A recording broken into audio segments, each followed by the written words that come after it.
when it comes to the Lions, it's about first winning the division and first winning the Super Bowl. Mm-hmm. You're not going to get away with that little pass rush. Yeah. Even next week or the week after. I think the urgency I think when you win a game 52-14, especially if you're just box score watching, which I'm not saying anybody has done, don't get me wrong, you can look at that and be like, the defense only gave up 14 points. However, if you look at the past 2 games combined, there were way too many instances where Sam Darnold and Mason Rudolph had all day to throw, and they only generated 1 sack from their defensive line in the last couple of games, and that was Josh Paschal. And to circle it back to the Taylor Decker conversation, I'm just going to give you a hypothetical. If he is a turnstile against Rashawn Gary or Preston Smith or something like that, you can get away with that in droves against the Tennessee Titans. Against the Packers, if you want to try to pull that with like a Will Anderson or a Danielle Hunter, that's not necessarily going to work. So you take this win, you're happy about it, you love the fact that you took advantage of all the Titans' weaknesses and pounded them. Yeah. But the urgency to get another guy, I think, has been more amplified, especially I know that sounds a little bit of contradictory because they just won 52-14, but it's even more amplified after that game. It's not contradictory. Even the chat is agreeing. Everybody knows this team needs a pass rush. Dan Miller, as the broadcast was wrapping up, said, like, yeah, good win. But you just can't, with a win that's as stress-free as this, is just a glaring hole at defensive end. Like, you got to get some type of pass rush on that quarterback. And it was cool to him say that. And the real K77 said, we still need to get an edge rusher. Yeah. Screw this committee. Clearly. And like, can we put the James Houston thing to bed? And that's disappointing. That's disappointing, bro. It was, man. And not to say he got some pressure on Mason Rudolph, but we've now had 2 games to really see James Houston at work. And I just don't think he has it, man. A lot of people think it's just him. I think he just hasn't been the same coming back from that injury. He doesn't appear to have the same bend and getting off the line with that same burst that he once had. I just don't think he's good enough. And this was a game that you were without Josh Paschal, so you were expecting him to step up more than anybody else. And he just doesn't seem to have it anymore. So I think we should put the James Houston talk to bed. Absolutely, you should put it to bed. I said that this was a make or break game because I laid out how the Titans, they don't have a good offensive line. It's one of the worst in the NFL. And don't get me wrong, they're trying to address it by they got Peter Skoronski, and then they have rookie J.C. Latham, who they drafted high in the first round. But they're still young players. They don't have a good offensive line as of right now. This was the day for James Houston to really make his impact or maybe go to the practice squad. I hate to say that because you're not going to be – you've got a nice little gauntlet coming up with these next couple of games at Green Bay and at Houston. You can't – James Houston's unplayable right now. I hate to say it. He's not good enough. He just is. And you know what? The coaches knew, and they always know way better than us. And that's why he was where he was on the depth chart. And he gets this opportunity not just because someone got injured, but because the Detroit Lions are still, like we already know, they're going to be looking for what they can do to try and solidify their pass rush before the trade deadline.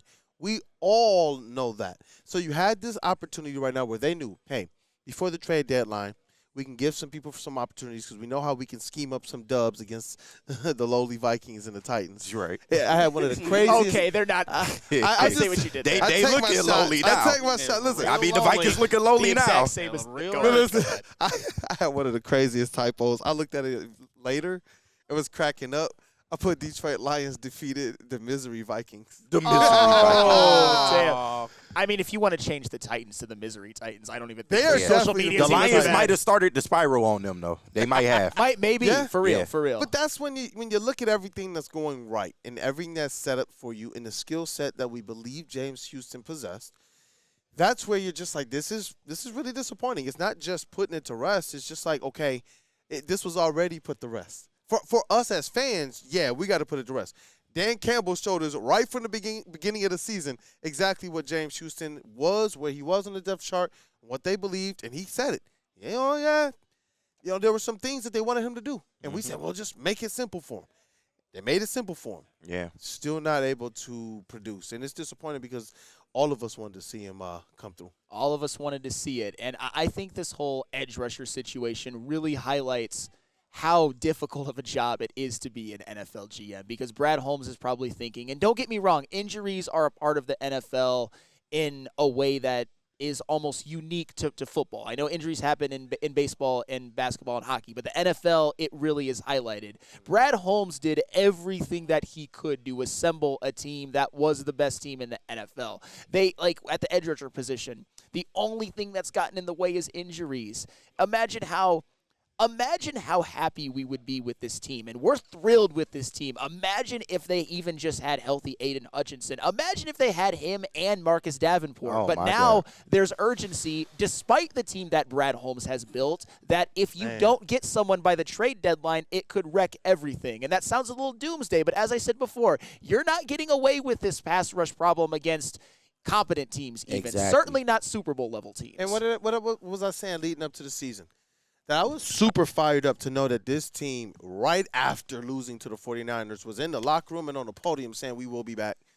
But Dan Campbell made sure to say, yeah, I know it's difficult and it doesn't really happen, but we will be back. And it's like, okay, they got the talent. We see this squad right now, even without Aiden Hutchinson right now, able to look really good, not just tread water, but we know it's not necessarily enough. And that's where I started to think as the season got closer, like, you know what? Knock on wood, we want to be healthy, because that's about the only thing I believe that can fold these Detroit Lions up and send them home. I'm not scared of anybody in the NFC.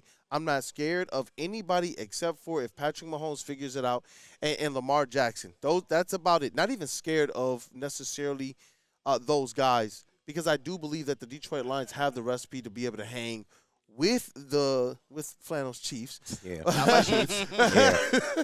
But the Ravens, that's obviously one of the last time we've seen them match up. Yeah. So to see the injuries, it's like, man, I don't want to understate it either, because we've seen the Detroit Lions try a couple things over a couple weeks. It's showing just how important pass rush is, but how much more elite Aiden Hutchinson actually was to start this season. I think Aiden gets a couple sacks yesterday if he plays. Oh, absolutely. No question about I feel it. like that's light work too. Yeah, no question whatsoever. But I also, I know we're all not too confident in the pass rushing room right now. And that's, I think, putting it lightly, especially when we think it could derail a Super Bowl season. However, the thing that I love about this Lions team, now to put it over, like turn over a positive new leaf, because I am a changed man. Remember at the beginning of the show, the fact that they've been able to still get a couple of wins. They were able to beat some might say overrated, but at the time, the division leader on the road without Aiden the Hutchinson. Honolulu flu is real. Yes. I'm not going to sit here and diminish a Lions victory because the teams that they beat go into tailspins after. You know why? Because they're gearing up and they're unloading everything against the Detroit Lions, and it's just not working. You're putting on everything. When I hear the team itself, the Lions, say they tried some new things against us, well, what do you expect the next week? And the Lions are exposing you. Dude, if that was the Titans unloading, Bless their fans. They're going one. They're going 1-16. If that's the that's a fact. No, you know what, Koolaid? I know what you mean, because you saw at the beginning. You saw them get a couple of really nice drives. They was moving the ball. They moved. Yeah. Hey, I tried to tell y'all Calvin Ridley is not washed. Thank you. I tried to tell y'all he is not washed. Stop. How do we get him?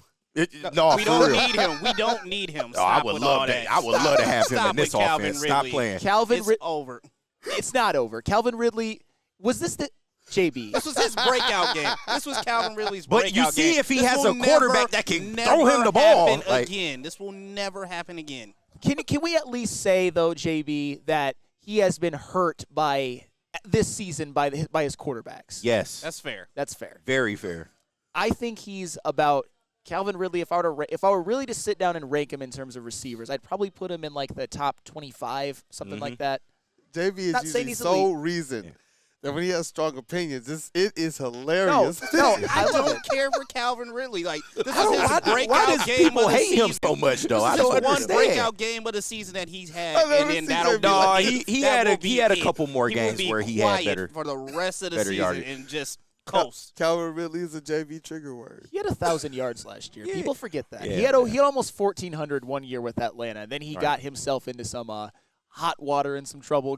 Faced a long gambling, suspension. man. But he's I'm not saying he's Justin Jefferson level or anything like that. It's just people act like he should be out of the league or something. Yeah, not even close. He would maybe even be top 15 if he just had better quarterback play because he's flashed this year for the Titans. But when you got fucking Will Levis and then Mason Rudolph back there, what do you expect? The way people fire up Calvin Ridley, all the fantasy owners. Do we be fair though? The way people talk about him, they talk about him like he's a poor man's Khalil Shakir or something like that. Oh yeah, if he went to let's say if he went to the Chiefs, you would know Calvin Ridley is a top receiver in this league. JV ain't buying it. That's all right. Okay. No, Him in this Lions offense would be deadly. I would pray for Calvin Ridley in this offense. I mean, if he wants to come here, yeah, sure. But other than that, no, I'm not going to go out of my way to go get Calvin Ridley. I'm good. Hey, JB, I'm good. Can we agree on this? If you want a Tennessee Titans player, you'd rather have Arden Key or Harold Landry right now. That's a Come fact. home. Yeah. Yes. Harold Landry, I will say this too. Penei Sewell put him in a phone booth. He did. He didn't do But it's shit. Penei Sewell, though. Yeah, but it is Penei Sewell. So Right. if you want to have that man on your side, come home. Yes. Come home. And Taylor Decker not washed, man. Y'all got to stop with He that. is absolutely he not had washed. he had a bad game. This was one of his worst games, but he doesn't have too many showings like that often. He protects Jared Goff's blind side, and Jared Goff is one of the cleanest quarterbacks in the league. So Yep. And shout out to Dante151, $4.99 super chat. This morning, CBS Sports had Lions favored by -4 this morning, and now the line moved to -4.5 in favor of the Detroit Lions against the Packers and -4.5. yeah, what's the name? Probably not playing. Yeah, Jordan that's- Love. Yeah. Oh, yeah. Man. Because they got a bye week that next week, so they might just opt to sit him instead of starting. Oh, for but this they game. need that game bad. They really do, They though. do, but They but do. you know what? They can't have it. Yeah. They can't. And for me, I'm getting to the point that's like Super Bowl aspirations. That's a game that the Detroit Lions, I don't care who is going to be under center, that's a game that the Detroit Lions are going to go out there anyway and enforce their will. That's just how I'm feeling right now about how this squad is. We're seeing teams all season that have all the hype coming into their game against the Detroit Lions, and what happens? Yeah. That's The Lions that's are a where I'm better at. team than the Packers, and you cannot let Malik Willis go out there and beat you. No. I'm sorry. God. You can't. For the record, No though, backup quarterbacks from the Packers beating us anymore. absolutely not. But for the Mavs will record, have a though, parade if Malik Willis beats. but can we at least say this? And I know people aren't going to want to hear this, that if you're one of those, if you're Maz, you can take a little bit of a victory lap this season because Malik Willis is competent. He's an NFL He quarterback. fit in their system like a glove. He is. Yeah. And I'm not saying that you'd obviously, if you're a Lions fan, which I am, I never wish for injury, but quarterback for quarterback, I'd feel a lot more comfortable with the Lions going up against Malik Willis. But Yes. he has showed some things in the backup role this year, although he wasn't asked to do as much as Jordan Love.